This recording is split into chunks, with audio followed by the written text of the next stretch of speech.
계속해서 로마서 16장 25절부터 27절 말씀까지 우리 함께 읽습니다. 나의 복음과 예수 그리스도를 전파함은 영세 전부터 감추어졌다가 이제는 나타나신 바 되었으며 영원하신 하나님의 명을 따라 선지자들의 글로 말미암아 모든 민족이 믿어 순종하게 하시려고 알게 하신 바 그 신비의 계시를 따라 된 것이니 이 복음으로 너희를 능히 견고하게 하실 지혜로우신 하나님께 예수 그리스도로 말미암아 영광이 세세 무궁하도록 있을지어다. 아멘. 로마서 16장 25절부터 27절 말씀까지 함께 살펴보고 있습니다. 이미 여러분들에게 여러 차례 말씀을 드렸습니다. 우리가 지금 살펴보고 있는 구절인 25절부터 27절까지의 내용은 성경 전체에서 말하는 모든 진리를 함축하고 있는 매우 중요한 구절이라고 말씀을 드렸습니다. 그래서 제가 여러분들께 말씀을 드렸듯이 제가 여러분들이 허락만 한다면 이 구절을 가지고 1년 이상을 설교할 수 있습니다. 그 정도로 우리가 지금 읽고 있는 그리고 다루고 있는 이 성경 본문은 성경 전체의 진리를 함축하고 있는 내용을 담고 있는 본문이기 때문에 여러분들이 이 성경을 오늘 말씀 구절을 유심히 잘 살펴보고 또 배우고 잘 익히는 것이 중요하다고 볼 수 있습니다. 자, 그 첫 번째 내용이 뭐라고 말씀드렸냐면 사도 바울이 25절에서 복음을 한마디로 정리한 것이라고 말씀을 드렸습니다. 25절 함께 읽어볼까요? 나의 복음과 예수 그리스도를 전파함은 이렇게 얘기를 하고 있죠. 이것을 제가 뭐라고 여러분께 말씀드렸냐면 나의 복음은 곧 예수 그리스도다. 이렇게 한마디로 정리해 드렸습니다. 이것은 제가 이야기한 것이 아니라 공동번역 성경이라 새번역 같은 경우에도 나의 복음과라고 하지 않고 이 과를 곧이라는 단어를 사용했단 말이에요. 그러니까 여러분의 성경에도 그렇게 써놓으라 그랬죠. 나의 복음은 곧 요거다. 한마디로 예수 그리스도다라고 이렇게 이야기를 한다는 겁니다. 자, 왜 그런지는 여러분들께 카톡방이나 영상에 올려드린 설교 내용을 다시 한번 들어보시거나 들으시면 좋겠다라는 생각을 합니다. 다시 말씀드리려면 시간이 너무 오버되기 때문에 그렇게 가름하도록 하겠습니다. 자, 그리고 2주 전부터 두 번째 중요한 진리에 대해서 말씀을 드렸는데요. 26절에 기록된 내용인데요. 26절 한번 읽어볼까요? 이제는 나타내신 바 되었으며 영원하신 하나님의 명을 따라 선지자의 글, 이게 구약 성경입니다. 선지자의 글로 말미암아. 왜냐하면 모세, 오경을 쓴 모세도 성경에 기록되어 있는 선지자로 이야기를 하고 있고 그 이후에 기록되어 있는 예레미야서나 이사야서나 요엘서나 이런 것들이 다 선지자들이 쓴 글이라고 이야기를 하거든요. 그러니까 여기서 말하는 선지자의 글이라고 하면 그냥 구약 성경이라고 보시면 돼요. 모세 오경, 선지자의 글, 시편 이런 것들이 다 구약을 얘기하는 거 아닙니까? 구약은 몇 권입니까? 몰라요? 39권이죠. 제 아내가 이제 석회 예배 때도 그런 얘기 하는데 좋은 주일학교를 나온 사람들은 다 알아요. 구약은 39권, 신약은 몇 권? 27권. 그래서 제가 어렸을 때 주일학교 선생님이 이렇게 외우라고 그랬거든요. 39, 27. 그래서 도합 66권. 이게 성경이라고 이야기를 하는 거 아닙니까, 여러분? 좋은 주일학교를 못 나오셔가지고 잘 모르시는 가운데. 자, 다시요. 구약은 39권, 신약은 27권, 도합 66권으로 된 것이 성경이란 말이에요. 근데 구약의 모든 성경과 39권, 그리고 신약의 27권 모든 성경이 한마디로 정리하면 예수 그리스도를 담고 있다고 말씀을 드렸습니다. 그리고 또 한 가지 중요한 진리가 뭐라고 말씀을 드렸냐면 함께 읽어볼게요. 선지자들의 글로 말미암아 모든 민족이, 여기 줄을 그어라 했죠? 믿어 순종하게 하시려고. 요걸 제가 이렇게 정리해 두라고 말씀드렸어요. 예수 그리스도를 믿는 게 곧 하나님께 대한 순종이다 라고 말씀드렸어요. 좀 더 간단하게 정리하면 믿음이 곧 순종이다. 제가 설교 영상 올려드릴 때 그 제목을 믿음이 곧 순종 이렇게 올려드린 이유가 바로 이 이유 때문입니다. 성경 전체는 하나님께서 우리에게 요구하시는 게 있고 명령하시는 명령이 있단 말이에요. 그 십계명을 비롯한 이 십계명에서 파생된 여러 가지 계명들이 있죠. 유대인들은 이 계명의 숫자를 613가지로 봤습니다. 365가지 그리고 248가지의 하라는 계명과 하지 말라는 계명을 찾아보니까 613가지로 이렇게 찾아낸 거예요. 근데 이 613가지, 십계명을 비롯한 613가지를 통해서 하나님께서 저와 여러분에게 하라고 하신 명령이 뭐라고 말씀드렸냐면 예수를 믿으라고 말씀하시는 거예요.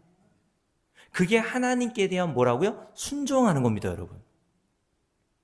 제가 예전에 주일학교 때부터 교회 생활하면서 의문이 드는 점이 있었습니다. 그것 중에 하나가 자꾸 목사님이 강단에서 하나님의 말씀에 순종하십시오. 순종하십시오. 순종하면 복을 받습니다. 순종하지 않으면 복을 못 받고 저주받습니다. 라고 이야기를 하시는 것을 줄기차게 들었거든요. 근데 한국 문화상으로 우리는 학교에서부터 선생님들이 가르쳐주는 것에 대해서 질문하지 못했잖아요. 그죠? 질문하면 선생님들이 그 쓸데없는 질문한다고 막 나무랬단 말입니다. 그래서 학교에서부터 저희들 세대 같은 경우에는 질문하는 그런 문화가 아니었어요. 그래서 교회 와서도 목사님이 뭘 얘기를 하면 궁금하긴 한데 질문은 못했어요. 질문하면 괜히 잘못된 질문에서 목사님께 혼날까봐. 혹은 또 한 가지 생각은 나이 들어서 그런 생각이 들더라고요. 이런 질문하면 날 믿음 없다고 이렇게 생각하시는 건 아니야? 라는 생각 때문에 교회에서는 질문하지 않았습니다. 그러니까 교회에서는 누가 제일 믿음 있는 거예요? 그러니까 목사님이 이야기만 하면 아멘 아멘 하는 사람이 믿음 좋은 사람이라고 판단을 받았어요. 믿음 그게 뭡니까, 여러분? 그냥 아멘 하면 믿음이 좋은 거예요? 다시 여러분께 물을게요. 하나님의 말씀의 순종은 뭡니까 도대체? 그럼 여러분께 또 한 가지를 물을게요. 그럼 하나님 말씀 613가지의 계명이 있다고 하는데 그 613가지의 계명을 어느 정도로 지켜야 하나님의 말씀에 순종하는 거예요 도대체? 예수 믿지 않는 사람들은 착하게 살면 예수 안 믿어도 하나님 나라라고 하는 그들이 생각하는 극락 천국에 갈 수 있다고 생각을 하는데 저는 그런 사람들에게 묻고 싶어요. 도대체 얼마나 착하게 살아야 그들이 그렇게 가고자 하는 극락에 들어갈 수 있어요? 기준이 있나요? 얼마나 착하게 살아야 돼요? 얼마나 선하게 살아야 극락이라는 곳, 천국이라는 곳에 갈 수 있습니까? 기준이 없어요. 이와 같이 여러분께 물어보잖아요, 지금? 그러면 목사님의 말씀이 하나님 말씀에 순종하라고 한다면, 그래야 복을 받고, 그래야 영생과 구원을 얻는다고 한다면, 어느 정도로 말씀에 순종해야 영생과 구원과 복을 얻습니까? 어느 정도로요? 기준이 뭡니까 도대체? 저는 이 복음을 깨닫고 나서 진리가 너희를 자유케 한다는 말씀이 있잖아요. 그죠? 요한복음 8장에 보면 여러분들이 진리를 알면 진리가 뭡니까? 성경 전체에 하나님이 주시는 명령이 담고 있는 메시지는 뭐예요? 예수를 믿는 게 곧 하나님께 대한 순종이라고 하는 그 진리를 여러분들이 알잖아요? 다른 것으로부터 자유를 얻어요. 맞습니까? 그래서 요한복음 8장에서 주님께서 진리로 너희를 자유케 하리라고 말씀하신 거예요. 성경의 진리, 복음이 무엇인지를 알고 하나님이 성경을 통해서 우리에게 요구하시는 것이 무엇인지를 알면 다른 쓰잘데기 없는 것으로부터 우리가 자유를 얻는단 말입니다. 다시요. 성경을 통해서 하나님이 저와 여러분들에게 말씀하시고 요구하시는 것은 다른 게 아니에요. 예수를 믿으라는 겁니다. 그게 곧 뭐라고요? 하나님께 대한 순종입니다. 그게 하나님이 우리에게 주신 모든 계명을 지키는 거라고 얘기했잖아요. 그래서 요한일서 3장 우리가 지난 주일도 찾아봤잖아요. 중요한 구절이니까 다시 한번 우리의 눈으로 좀 확인해 볼게요. 요한일서 3장을 보세요. 사도 요한이 예수님의 제자죠. 요한일서 3장에서 하나님이신 계명을 지키는 게 무엇인지를 이렇게 간략하게 설명해 놓았습니다. 자, 요한일서 3장입니다.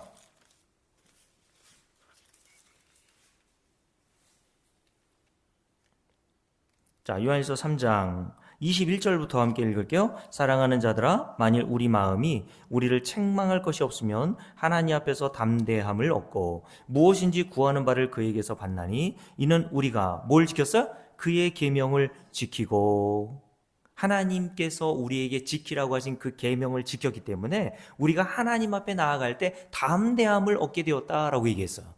그럼 여러분과 제가 무슨 그렇게 계명을 잘 지켰습니까? 모든 계명을 딱 두 가지로 압축하면 뭐예요? 하나님 사랑, 이웃 사랑이라고 말씀을 하셨잖아요. 율법사가 예수님께 와서 질문하잖아요. 하나님, 예수님, 율법의 모든 계명 중에서 가장 중요한 계명이 뭡니까? 그때 주님께서 뭐라고 말씀하십니까? 하나님을 네 마음을 다하고 성품을 다하고 힘을 다하고 뜻을 다하여 사랑하는 것과 네 이웃을 내 몸과 같이 사랑하라는 그 계명이, 모든 하나님이신 계명이 요구하는 줄거리야, 강령이야 라고 말씀을 하셨다는 거예요. 그거 행해 라고 말씀하셨죠. 근데 저와 여러분이 하나님을 그렇게 사랑합니까? 이웃을 내 몸과 같이 사랑했습니까? 근데 오늘 말씀에 보면 우리를 가리켜 뭐라고 했다고요? 22절, 우리가 그의 계명을 지키고 라고 얘기했어. 그 앞에서 기뻐하시는 것을 행함이라. 하나님께서 기뻐하시는 것을 우리가 행했대요. 우리가 뭘 그렇게 하나님이 기뻐하시는 것을 행하고 살았습니까? 그 내용이 그 뒤에 딱 나오죠. 함께 읽습니다. 23절, 그의 계명은 이것이니 곧 그 아들 예수 그리스도의 이름을 믿는 것이라고 얘기했잖아요. 다시요. 그의 계명은 이것이래요. 하나님이 저 여러분에게 요거 하나 지키라고 하신 계명인데, 그 계명은 뭐라고요? 그의 아들 예수 그리스도를 믿는 것이 하나님이 저와 여러분에게 지키라고 하신 계명이고, 그러면 하나님께서 우리를 보시고 기뻐하시는 것은 뭐라는 거예요? 우리가 예수 그리스도를 믿는 그 상태를 기뻐하신다는 겁니다. 예수 그리스도를 믿는 게 하나님이 우리에게 행하라고 하신 모든 계명을 다 지키는 거라고 말씀한다는 거예요.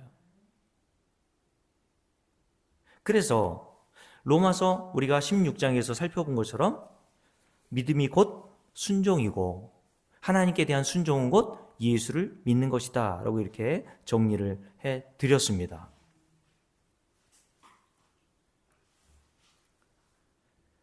그러면 왜 예수 믿는 것이 하나님 말씀과 명령에 순종하는 것이 됩니까? 이것을 알려면 하나님께서 왜 모세를 통해서 십계명과 같은 많은 계명과 명령, 율법을 주셨는지 알아야 된다고 지난주에 말씀을 드렸습니다. 이스라엘 백성들은 하나님께서 율법을 주신 이유와 목적이 무엇이라고 보았습니까? 죄인인 인간은 하나님이 요구하시는 수준으로 율법을 완벽하고 완전하게 잘 지켜내어 스스로 하나님이 약속하신 영생과 복을 얻어낼 가능성이 전혀 없음을 알라고 주신 게 뭐라 그랬어요? 그게 하나님이신 율법, 명령, 규례라고 했잖아요. 다시 말씀드릴게요. 하나님께서 이스라엘 백성들에게 율법을 주신 것은 이스라엘 백성들이 생각하는 것처럼 그 율법을 스스로 지켜서 구원도 얻고 영생도 얻고 복도 얻으라고 주신 게 아니라, 너는 스스로 하나님이신 율법과 계명을 잘 지켜 완벽하고 완전하게 지켜 스스로 영생과 구원과 복을 얻어낼 가능성이 전혀 없다는 사실을 알라고 주셨다는 거예요. 그러니까 이스라엘 백성들은 거꾸로 알아들은 거죠. 그래서 제가 전에 한번 말씀드렸잖아요. 청개구리 이야기 가끔 해드리잖아요. 청개구리 어머니가 하도 말 안 듣는 아들에게 마지막 유언으로 남긴 말이 뭐라고요? 아들아, 내가 죽으면 어디에 묻어달라고 했습니까? 냇가에 묻어달라고 했단 말이에요. 근데 청개구리 아들이 어머니의 마지막 유언이니까 그동안은 어머니가 하라는 대로 다 거꾸로 했어요. 산에 가자 그러면 물로 가고, 저기로 가라 그러면 이 길로 가고, 다 거꾸로 하면서 살았단 말입니다. 그런데 청개구리 아들이 이제 어머니의 마지막 유언이니까 내가 그 마지막 어머니 유언은 꼭 들어드려야지. 그래서 어머니가 돌아가시자 그 시신을 냇가에 묻었단 말입니다. 그래서 아들 개구리가, 청개구리가 왜 비가 오면 그렇게 개굴개굴 한다고요? 냇가에 묻어둔 어머니의 무덤이 빗물에 떠내려갈까봐 그렇게 개굴개굴 한다고 하는 그런 이야기 아닙니까, 여러분? 그러면 여러분께 물을게요. 청개구리 아들이 어머니의 말을 순종한 겁니까? 왜 안 한 거죠? 이금희 목사님? 그 청개구리 어머니가 돌아가실 때 유언으로 남긴 그 말의 의도가 뭐예요? 그 어머니는 아들이 항상 거꾸로 하니까 내가 죽으면 냇가에 묻어라고 하는 의미는 그렇게 해야 나를 어디로 묻어줄 걸 알았던 거예요? 산에 가서 묻어줄 거를 안 거죠. 그런데 아들이 어머니의 그런 의도를 전혀 모르고 어머니가 유언한 그 문자만 가지고 엄마가 냇가에 묻어달라고 했으니까 냇가에 묻어드려야지. 청개구리 엄마가 자기의 시신을 냇가에 묻어둔 아들을 보면서 뭐라고 생각했겠습니까? 아휴, 너는 어떻게 내 말을 죽을 때까지 못 알아듣냐? 라고 생각했을 거 아니에요. 여러분, 하나님께서 이 율법을 이스라엘 백성들에게 주셨는데 이스라엘 백성들은 그 율법을 주신 목적을 이해하지 못하고 전혀 다른 엉뚱한 방향으로 율법을 해석하고 그렇게 하라고 하시는 하나님의 명령이라고 생각하여서 열심히 지켜 행하려고 했던 겁니다. 그러나 하나님이 율법을 주신 이유와 목적이 뭐라고요? 너는 스스로의 능력과 힘으로는 하나님이 주신 율법을 잘 지켜 행하여 하나님이 약속하신 복과 영생과 구원을 얻을 수 있는 능력이 없어. 그러니까 뭐 하라고요? 예수 믿어야지. 이게 하나님이 성경을 통해서 우리에게 주신 메시지란 말이에요. 그래서 마가복음 10장에 보면 우리 주님께서 젊은 관원에게 뭐라고 말씀하셨습니까? 젊은 관원이 뭐라고 질문했다고요? 예수님께? 예수님, 내가 무엇을 하여야 영생을 얻을 수 있습니까? 이게 인간의 본성에서 나오는 질문이라고 그랬잖아. 인간은 항상 영생을 어떻게 하면 얻을 수 있다고 생각해요? 뭐를 해야 영생을 얻을 수 있을 거라고 생각해요. 이게 인간의 타락한 본성이라니까, 여러분. 근데 예수님께서 요한복음 17장에서 영생은 뭐라 그랬어요? 뭐를 하는 거라 그랬어요? 뭐라 그랬습니까? 유일하신 참 하나님과 그가 보내신 자 예수 그리스도를 아는 게 영생이라 그랬잖아요. 요한복음 전체에서 중요한 구절 중에 하나를 제가 요한복음 10장 3절이라고 꼽았잖아요. 여러분들 요 구절은 꼭 외우세요. 영생은 뭐라고요? 유일하신 참 하나님과 그가 보내신 자 예수 그리스도를 아는 게 영생입니다. 그럼 여러분들은 영생을 얻기 위해서는 뭐 해야 되겠습니까? 하나님이 보내신 예수 그리스도를 아는 게 영생이라 그랬잖아요. 하나님이 보내신 예수 그리스도를 아는 게 그 아들을 보내신 하나님을 아는 거라 그랬잖아요.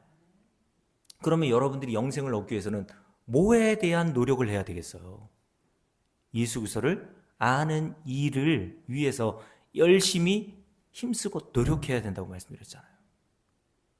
그래서 잠언 2장에 보면 은을 구하는 것 같이 금을 구하는 것 같이 지혜는 잠언에서 예수 그리스도를 얘기한다 그랬어요. 예수 그리스도를 알기를 힘쓰면 하나님께서 너에게 예수 그리스도를 아는 지혜를 주신다라고 말씀하셨단 말이에요. 다시요. 영생은 인간이 무엇을 해야 얻는 게 아니라 여러분들이 성령을 통해서 성경이 담고 있는 예수 그리스도가 누구인지를 알고 그가 십자가에서 저와 여러분을 행하신 일이 무엇인지를 아는 게 영생입니다. 그걸 모르면 교회 백날 나와봐야 구원받은 거 아니라니까, 여러분. 근데 사람들은 자꾸 내가 교회에서 뭘 하고 있는 것으로 내가 영생을 얻었거니 내가 구원을 얻었거니 그렇게 생각하고 그렇게 판단한단 말이에요. 내가 어머니 뱃속에서부터 교회를 다닌 그 세월을 가늠하면서 내가 이랬으니까 영생을 얻었을 거야. 내가 교회 헌금한 게 얼만데? 그런 걸로 영생 못 얻는다니까, 여러분. 그런 걸로 영생을 얻었다면 예수님 당시에 바리새인들이 영생을 얻어야죠. 예수님 당시에 바리새인들은요, 저와 여러분들보다 훨씬 더 고차원적인 신앙생활이라는 걸 했다니까, 여러분. 일주일에 2번씩 금식했다 그랬잖아요. 월요일과 목요일 정해놓고. 우리는 뭐 무슨 일만 있으면 교회 안 나오는데 바리새인들은요, 안식일을 지키기 위해서 생명을 걸었습니다. 일주일에 2번 금식한 걸로 가난한 고아와 과부에게 대해서 구제하는 일을 했고, 11조 빼먹은 적 없고, 토색하거나 간음하거나 율법이 금하고 있는 것을 그들은 하지 않으려고 얼마나 애를 쓰고 살았는지 몰라요. 그러니까 그렇게 그들이 행한 걸로 보면 그들이 하나님 나라 들어가야 되는 거 아닙니까? 근데 주님께서 그런 착하디 착하고 행할 일로 보면 당연히 하나님 나라에 들어갔을 것으로 생각되는 그 바리새인들을 향해서 뭐라고 얘기했어요? 마태복음 23장에 보면 화 있을진저, 너도 천국문에 들어가지 않고 천국문에 들어가려 하는 자들을 막아서고 있고 배나 더 지옥 자식으로 만들어 놓는다라고 주님께서 일갈하시잖아요. 영생은 우리가 이 땅에서 뭘 해서 얻는 게 아닙니다. 영생은 하나님이 우리에게 주시는 거예요. 그냥 뭘 주세요? 하나님의 아들 예수 그리스도를 아는 지식을 허락하시는 겁니다. 그래서 성경 전체가 뭘 담고 있다고요? 예수 그리스도 한 분만을 담고 있다 그랬잖아요. 그래서 사도 바울이 로마서 16장 25절에서 나의 복음은 한마디로 뭐라 그랬어요? 예수 그리스도다 라고 얘기했던 거예요. 자, 이 질문을 받고 관원의 질문, 예수님 뭘 해야 영생을 얻을 수 있습니까? 그 질문을 받고 예수님께서 쭉 설명하면서 하시는 말씀이 뭡니까? 하나님 주신 계명 지켜 그랬잖아요. 그랬더니 이 젊은 관원이 내가 어렸을 때부터 다 지켰는데요? 그래? 네가 그렇게 네 이웃을 사랑하고 마음과 뜻과 정성을 다해서 하나님을 그렇게 사랑했어? 그럼 네 재산 있는 거 다 팔아 가난한 자들에게 나눠주고 나를 쫓아. 그랬더니 그 젊은 관원이 예수님의 그 명령을 지킵니까? 못 지킵니까? 못 지켜요. 그러고 난 다음에 우리 주님께서 제자들에게 하셨던 말씀이 뭐예요? 사람으로는 할 수 없으되. 영어성에 보면 it is impossible이라고 그랬죠. 그건 불가능한 일이야 라고 말씀하신 거예요. 뭐가요? 인간이 스스로 하나님 주신 율법, 하나님 사랑, 이웃 사랑을 완벽하고 완전하게 다 지켜서 하나님이 약속하신 구원과 영생과 복을 얻는 일은 그거 불가능한 일이야. 그러면서 그 뒤에 뭐라고 말씀하셨냐면 사람으로는 할 수 없으되 그러나 하나님으로서는 그렇지 아니하니 하나님으로서는 다 하실 수 있느니라 라고 말씀하세요. 그러니까 누구만 하실 수 있는 거예요? 하나님만 하실 수 있는 일이라는 거예요. 그 하나님이 누굽니까? 예수 그리스도신 거예요. 예수 그리스도만이 하나님이 하라고 하신 모든 계명과 율법을 완벽하고 완전하게 다 지킬 수 있는 분이시란 말이에요. 근데 그분이 우리를 대표해서 하나님이신 그 모든 계명과 율법을 완벽하고 완전하게 다 지키심으로 저와 여러분이 아무것도 지키지 않았는데 우리를 지킨 자로 보신단 말입니다, 여러분.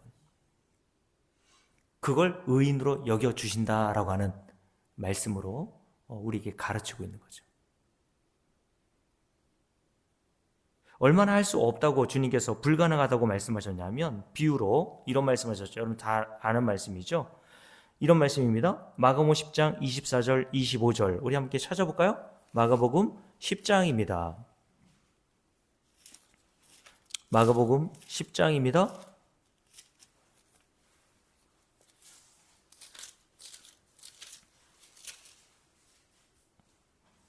자, 마가복음 10장 제가 좀 전에 읽어드린 구절 먼저 찾아볼게요. 27절입니다. 함께 읽을게요. 예수께서 그들을 보시며 이르시되 사람으로는 할 수 없으되 하나님으로서는 그렇지 아니하니 하나님으로서는 다 하실 수 있느니라 라고 말씀하세요. 사람으로는 할 수 없어, 불가능하다라고 말씀하셨습니다. 어느 정도로 불가능하다고 말씀하십니까? 24절 말씀 보십시오. 함께 읽습니다. 제자들이 그 말씀에 놀라는지라 예수께서 다시 대답하여 이르시되 얘들아, 하나님의 나라에 들어가기가 얼마나 어려운지 낙타가 바늘기로 나가는 것이 부자가 하나님의 나라에 들어가는 것보다 쉬우니라 라고 말씀하셨어요. 여기 말씀에 우리 주님께서 하나님의 나라에 들어가는 것이 얼마나 어려운지 이 말씀을 하셨다고 해서 어떤 목사님은 이거 봐라, 불가능한 일이 아니라 어려운 일이라고 하셨지 않냐. 하나님의 말씀의 의도를 전혀 이해하지 못하는 거예요. 왜냐하면 얼마나 어려운지라고 하면서 설명하는 내용이 뭐냐 하면 25절 말씀이잖아요. 낙타가 바늘기로 나가는 게 불가능합니다. 그죠? 여기서 말하는 바늘기는 우리가 생각하는 그 바늘기는 아니에요. 쪽문으로 보시면 돼요. 예루살렘 그 성문으로 들어가고 나가고 하는 문이, 큰 문이 있었는데 밤에는 다 걸어 잠그고 비상시에 들어가고 나갈 수 있는 쪽문이 그 옆에 조그맣게 있었단 말이에요. 사람이 겨우 이렇게 머리를 숙여서 들어가고 나갈 수 있는 그런 쪽문이 하나 있었단 말이죠. 그런데 사람의 등치보다 몇 배가 더 큰 낙타가 그 쪽문인 바늘기로 들어가고 나갈 수 있어요, 없어요? 없어요. 낙타가 바늘기로 들어가는 것은 불가능해. 근데 그 뒤에 뭐라고 했어요, 주님께서? 그런데 부자가, 여기서 부자는 그냥 인간을 얘기한다고 보시면 돼요. 저와 여러분, 한 인간이 뭐라고 합니까? 하나님의 나라에 들어가는 것보다 그게 더 쉽다라고 말씀하세요. 하나님의 나라에 한 인간이 들어가는 것이 얼마나 어려운지 낙타가 바늘기로 들어가는 것보다 더 어려워. 그럼 여러분께 물을게요. 어려우니까 한두 명은 들어갈 수 있다는 얘기예요? 아예 그건 불가능하다는 얘기입니까? 불가능하다는 얘기잖아요. 여러분 이 정도로 좀 알아듣고 계신 거죠? 제가 전에 말씀드린 적이 있잖아요. 우리 아이들이 이제 지금은 좀 커서 부모 마음도 이해하고, 그래서 우리 아들도 이제 군대 갔다 오니까 조금은 좀 착해진 것 같은 느낌도 들고 그래요. 근데 우리 아이들이 이제 중학교, 고등학교 때 한참 사춘기 때, 제가 어렸을 때만 해도 사춘기가 어디 있습니까? 먹고 살기 힘든데. 근데 요즘 애들은 그냥 사춘기가 자랑이고 그냥 떳떳해요. 그래서 사춘기가 되면 뭐 부모 말도 더 안 듣고 자기가 하고 싶은 대로 하고 살고 싶어 하잖아요. 그래서 제가 옛날에 한번 제 아들이나 딸에게 화를 내면서 엄마한테 막 함부로 얘기하길래, 야, 너 엄마 아빠 말 제대로 안 듣고 하려면 집 나가! 그랬더니 자기 방 문을 닫고 들어가서 한동안 안 나와요? 그랬더니 가방 메고 나오더라고요. 그래서 제가 물었죠. 너 어디 가려고 그래? 아빠가 집 나가라면서요. 말 잘 듣는 겁니까? 이런 싸가지 없는 것들이 이렇게 나오는 거죠. 제가 아이들에게 너 그렇게 말 안 들으려면 네 마음대로 하고 살고 싶으면 집 나가라는 말은 진짜 집을 나가라는 말이에요. 좀 부모 속 좀 알고 말 좀 잘 들으라는 말입니까? 말 좀 잘 들어달라는 얘기잖아요. 여러분, 인간은 하나님의 말씀을 이 정도로 못 알아먹는다니까, 여러분. 다시요. 한 인간이 자기가 힘쓰고 애쓰고 선한 일, 착한 일 아무리 한다 해도, 바리새인은 율법을 지키려고 어마어마한 노력을 했다 그랬지 않습니까? 어마어마한 노력을 해서 율법을 잘 지켜서 하나님이 약속하신 영생과 복과 구원을 얻어보려고 노력한다 해도 인간이 그것을 얻을 가능성이 있습니까? 없습니까? 불가능한 일이라고 주님이 말씀하시잖아요. 사람으로서는 할 수 없으되. 여러분, 하나님께서 이 성경 전체를 통해서 먼저 깨닫게 하시는 게 이겁니다. 넌 불가능한 자야. 하나님 나라 들어갈 수 없는 죄인임을 알게 하신단 말이에요, 여러분. 죄인은 하나님 나라 못 들어갑니다, 여러분. 그래서 하나님께서는 성경이라는 것을 통해서 히브리서 4장에 보면 성경을 하나님의 날선 검이라고 얘기했잖아요.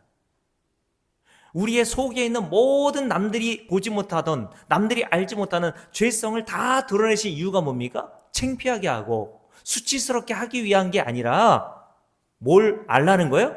너는 죄인으로서 네가 뭘 노력하든지 관계없이 하나님 나라에 들어갈 가능성이 없다는 것을 먼저 알라고 성경 말씀을 우리에게 주신 거예요. 그래야 결국 우리가 예수를 믿게 되는 겁니다, 여러분. 성경은 우리의 손을 붙들고 어디로 데려가세요? 예수 그리스도에게 데려가십니다.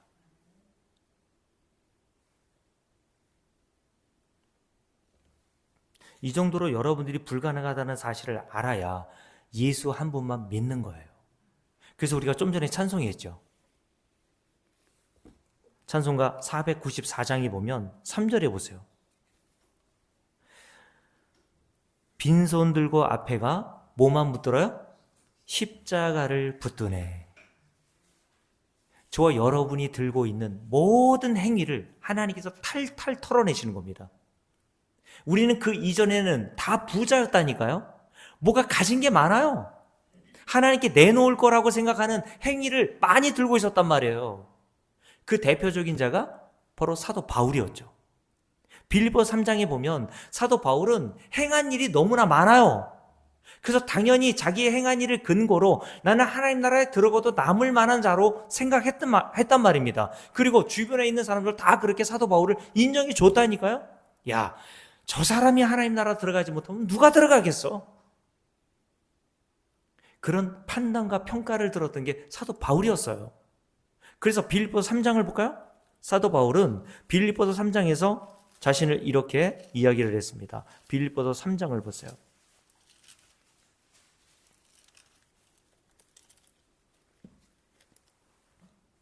자, 빌립보서 3장입니다.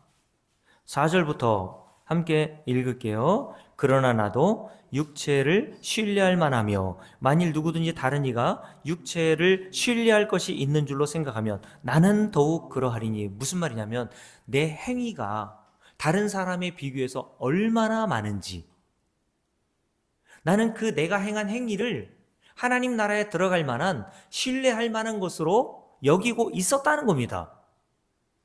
그러면서 그 내용을 쭉 설명하죠. 함께 읽습니다. 5절. 나는 8일 만에 할례를 받고 이스라엘 족속이요 베냐민 지파요 히브리인 중에 히브리인이요 율법으로는 바리새인이요 열심으로는 교회를 박해하고 율법의 의로는 흠이 없는 자라. 쭉 나열해요. 나는 낳은 지 8일 만에 정통 유대인이었던 부모로부터 할례를 받았어. 이스라엘 백성들에게 할례는 안식일을 지키는 것보다 훨씬 더 중요한 일이라고 그랬죠. 그래서 낳은 지 8일 되는 날이 안식일이라고 해도 안식일날 일하지 말라 그랬잖아요. 그 유대인들은 안식일날 일하지 않았습니다.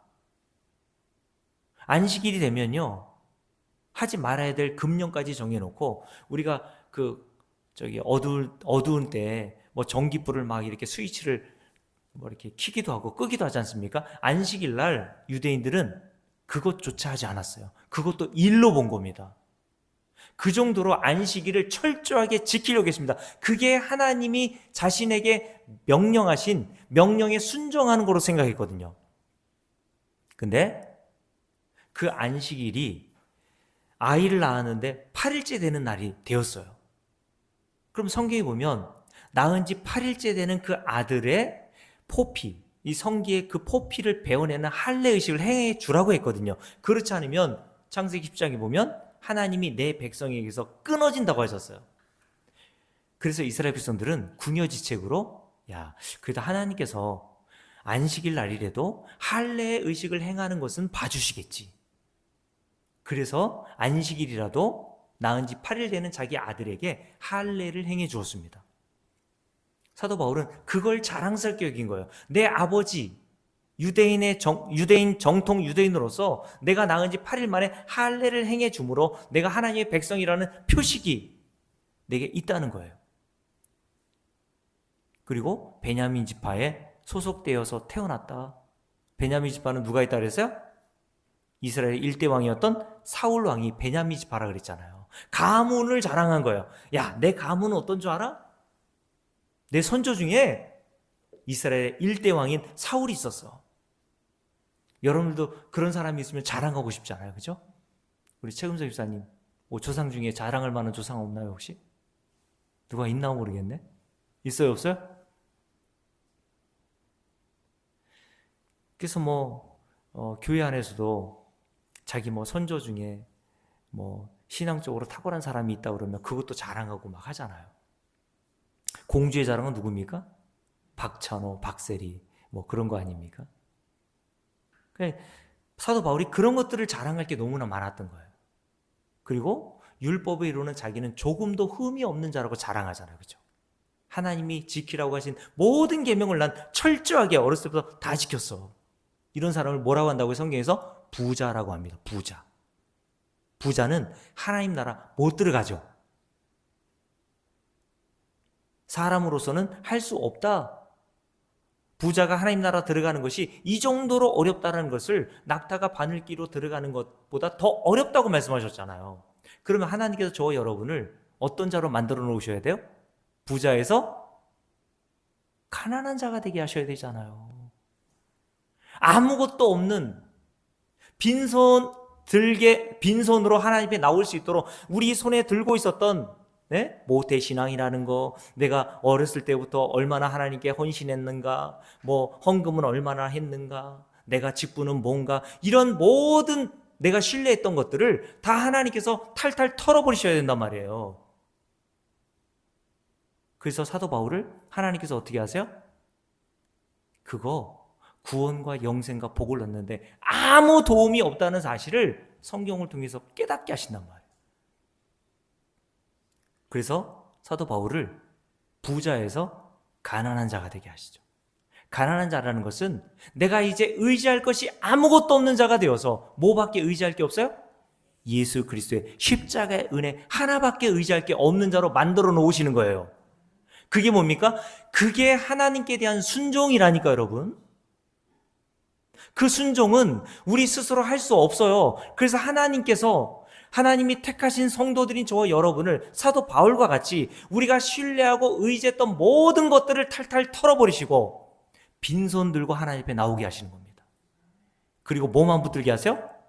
빈손 들고 앞에가 십자가만 붙드네. 의가 없는 자라도 하나님께 도와주심 바라고 생명샘에 나가니 나를 씻어주셔서 라고 하는 찬송이 있는 것처럼 하나님께서는 우리 신앙생활 마지막 날 끝날까지 하나님이 우리를 부르시는 그날까지 계속 우리의 손에 들고 있었던 조금이라도 의지하려고 했던 그 모든 것들을 다 탈탈 털어버리시고 저와 여러분의 손에 누굴 쥐어주세요? 예수 그리스도 한 분만을 주세요. 너의 복음은 그거 아니야. 나의 복음은 곧 예수 그리스도야. 그걸 알게 하신단 말이에요. 그게 하나님이 저와 여러분에게 요구하시는 뭐라 그랬어요? 순종이라 그랬잖아요. 예수 믿는 게 하나님께서 요구하시는 유일한 순종이고 그게 하나님이 우리에게 요구하시는 계명을 지키는 거예요. 그래서 사도 바울이 어떤 자가 됩니까? 함께 읽어볼게요. 7절 함께 읽습니다. 그러나 무엇이든지 내게 유익하던 것을 내가 그리스도를 위하여 다 뭐로 여겨 이제는 해로 여길 뿐더러. 다른 성경 번역본에 보면 이 해로 여긴다는 것은 장애물이라고 얘기했어요. 오히려 그게 장애물이었대요. 여러분들이 믿을 만한 게 많지 않아요? 그게 장애물일 수 있는 거예요. 너무 착한 사람들은요, 그거 믿고 나는 이렇게 착한데 왜 내가 예수를 믿어야 돼? 그런 식으로 생각한다니까요. 내가 4대째 예수 믿는 가정에 태어났는데 내 아버지가 목사인데 저희 아버지가 하는 말이 있었거든요. 교회 생전 안 다니셨는데 아버지 돌아가시면 어떻게 하나님 나라에 들어가려고 해요? 그러면 저희 아버지가 항상 하시는 말씀이 있어요. 야, 네 엄마 예수 잘 믿잖아. 네 엄마 하나님 나라 갈 때 네 엄마 치맛 자락 붙들고 들어가면 돼. 여러분, 여러분의 믿음이 여러분의 자녀들과 여러분의 남편을 구원해 줍니까? 아니라니까 여러분. 사도 바울이 그 모든 것들을 내가 유익하다고 생각하고 구원과 복과 영생을 얻는데 조금이라도 보탬이 되고 기여할 수 있다는 모든 것들을 이제 성경을 통해서 뭐라는 사실을 깨달았어요? 그건 오히려 나의 장애물이었어. 그러면서 이렇게 얘기하죠. 함께 읽습니다. 8절. 또한 모든 것을 해로 여김은 내 주 그리스도 예수를 아는 뭐 때문에? 지식이 가장 고상하기 때문이라. 뭘 알았어요? 성경이 담고 있는 복음, 예수 그리스도를 믿는 믿음으로만 하나님이 약속하신 구원과 영생과 복을 얻을 수 있다는 그 진리를 깨닫게 되니까 그 이전에 자신이 신뢰했던 모든 것들이 다 배설물처럼 보이더라. 그래서 그 뒤에 뭐라고 되어 있냐면 함께 읽습니다. 내가 그를 위하여 모든 것을 잃어버리고 다 잃어버렸대요. 부자가 다 잃어버렸으니까 뭐가 된 거예요? 어떤 자가 된 거예요? 가난한 자가 된 거예요. 마태복음 5장에서 주님께서 어떤 자가 복이 있다 그랬어요? 심령이 가난한 자는 복이 있나니 천국이 저희 것입니다. 사도 바울을 하나님께서 복을 주시기 위해서 어떻게 하셨다고요? 다 잃어버리게 하셨어요. 그게 다 너에게 아무런 구원과 영생의 보탬이 되지 않는다는 사실을 복음을 성경을 통해서 깨닫게 주시더란 말이에요. 그래서 사도 바울이 자기가 가치 있게 여기고 귀하게 여겼던 그 이전의 모든 할례와 율법 지킴과 자기가 베냐민 지파에서 태어난 모든 것들이 다 쓸모없는 것임을 알고 다 잃어버린 자가 되었어요. 그러면서 이렇게 얘기하죠. 함께 읽습니다. 8절. 모든 것을 잃어버리고 뭐처럼 여겼다고요? 배설물로 여기게 되었다. 배설물은 뭡니까? 쉬운 성경이나 다른 성경 번역본에 보면요, 똥오줌이라고 번역했습니다. 그냥. 배설물을 가치 있는 것으로 끌어안고 있었던 거예요, 사도 바울. 그러면서 이렇게 얘기하죠. 9절 말씀 함께 했습니다. 그 안에서 발견되려 함이니 내가 가진 의는 율법에서 난 것이 아니요. 뭘 행해서 내가 하나님으로부터 의롭다움을 받고 구원을 받은 게 아니야. 그러면서 이렇게 있죠. 이렇게 이야기합니다. 오직 내가 하나님 앞에 의롭다움을 얻은 원인은 뭐예요? 그리스도 예수를 믿음으로 말미암은 것이다 라고 얘기했어요. 이게 뭐라 그랬습니까? 이게 하나님께 대한 순종이라고 얘기했잖아요. 예수를 믿는 그 순종으로 인하여서 하나님 앞에서 어떤 자가 되었어요? 의롭다움을 받고 구원과 영생을 받는 자가 된 것을 사도 바울이 성경을 통해서 깨닫게 된 겁니다. 이것을 알아야 이게 예수 그리스도를 믿는 것이고 이게 성경에서 예수 그리스도를 아는 거라고 얘기하는 거예요. 그래서 저와 여러분은 가면 갈수록 이 땅에 의지하고 기대하고 소망했던 것들을 하나 둘씩 다 잃어버리게 되고 진짜 여러분의 손에 예수 그리스도 한 분만을 하나님께서 쥐어주시는 겁니다. 그게 복입니다, 여러분. 그게. 그래서 결국 사도 바울이 이렇게 얘기하죠. 함께 읽습니다. 자, 3장 3절을 보세요. 3장 3절. 빌립보서 3장 3절입니다. 함께 읽을게요. 하나님의 성령으로 봉사하며 그리스도 예수로 자랑하고 육체를 더 이상 뭐하지 않는 신뢰하지 아니하는 우리가 곧 진짜 할례파다라고 얘기해서 진짜 하나님의 백성이라는 뜻입니다. 어떤 자가? 예수만 자랑하고. 왜요? 내가 하나님 앞에 의롭다움을 얻은 유일한 원인은 뭐라 그랬어요? 9절에서 오직 그리스도 예수를 믿음으로 말미암은 것이다. 예수 그리스도의 십자가의 은혜와 공로 때문에 내가 하나님 앞에 거저 의롭다함을 얻었기 때문에, 이런 은혜를 알고 이런 복음을 아는 자는 누구밖에 자랑할 게 없습니까? 예수를 자랑할 것밖에 없어요. 그래서 갈라디아서 6장에서 사도 바울이 뭐라 그랬습니까? 갈라디아서 6장 이렇게 잡아놓고 갈라디아서 가까우니까 찾아볼게요. 갈라디아서 6장을 보세요. 자, 갈라디아서 6장입니다. 14절 함께 읽습니다. 6장 14절이요. 함께 읽을게요. 그러나 내게는 우리 주 예수 그리스도의 십자가 외에는 뭐 할 것이 없어요? 결코 자랑할 것이 없나니. 그 이전은 뭘 자랑했다고요? 할례 받은 거, 베냐민 지파에서 태어난 거, 율법을 잘 지켜 행한 거, 이런 것들 자랑했잖아요. 그런 것들 신뢰했잖아요. 근데 사도 바울이 성경을 통해서 복음을 알게 돼요. 인간의 행위로는 하나님 나라에 들어가는 것이 불가능하고 오직 예수 그리스도의 십자가의 은혜와 공로에 의해서만 하나님 나라에 들어갈 수 있음을 깨닫게 되니, 죄인인 자신을 위해서 십자가 달려 죽으신 예수 그리스도 이외에는 점점 가면 갈수록 뭐 할 게 없게 되는 거예요? 자랑할 게 없어지는 겁니다. 이게 성도의 삶이라니까 여러분. 그러면서 이렇게 얘기하죠. 함께 읽습니다. 15절 할례나 무할례가 아무것도 아니로되.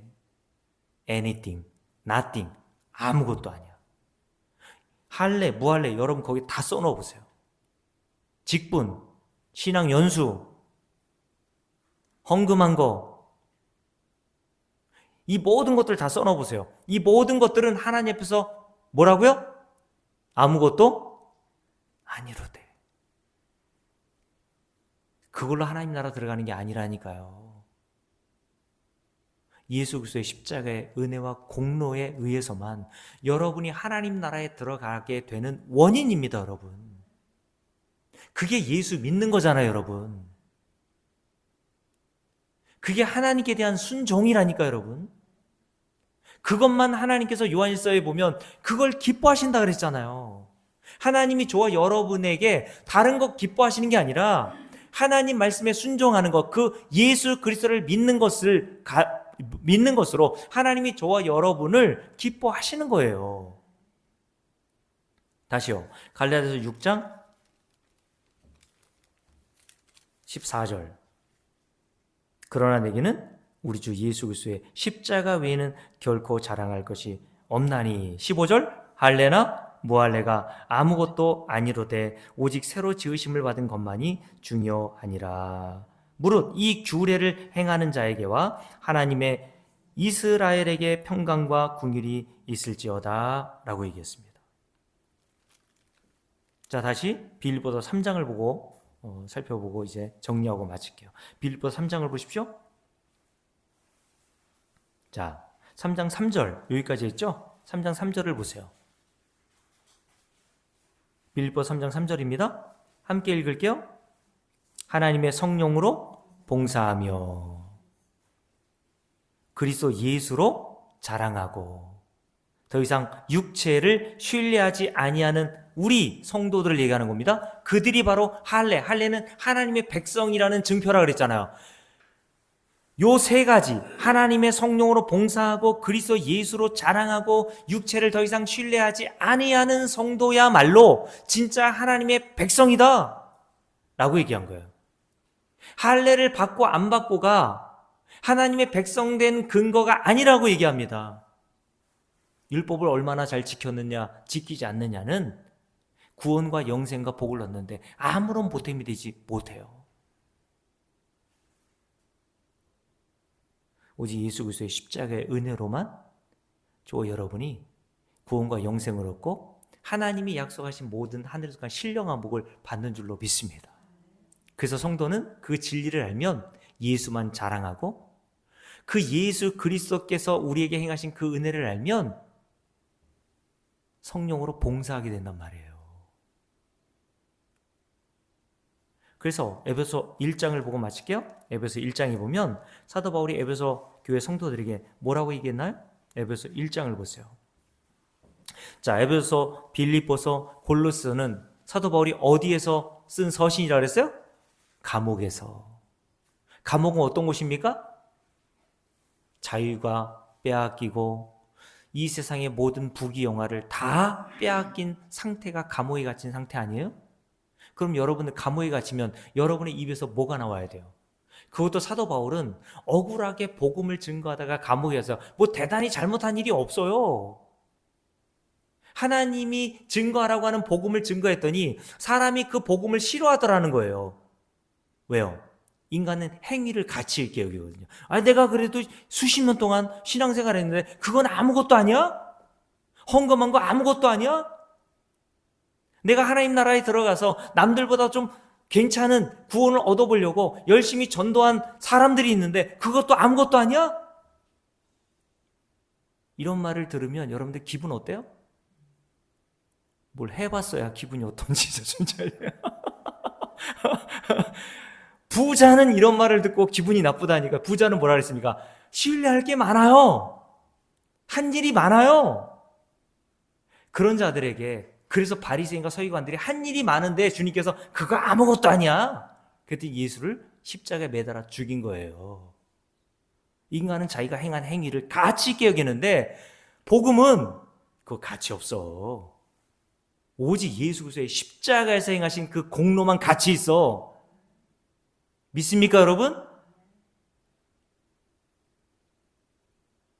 그러니 이런 말하면 또 어떻게 반응합니까? 아이씨, 괜히 했잖아.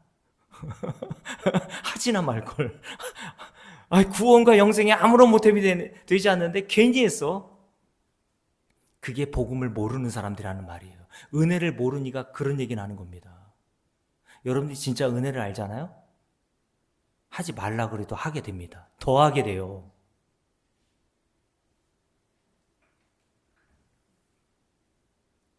에베소 1장을 볼게요. 그래서 사도 바울이 감옥에서 모든 것들을 다 잃었음에도 불구하고 뭐가 나와요?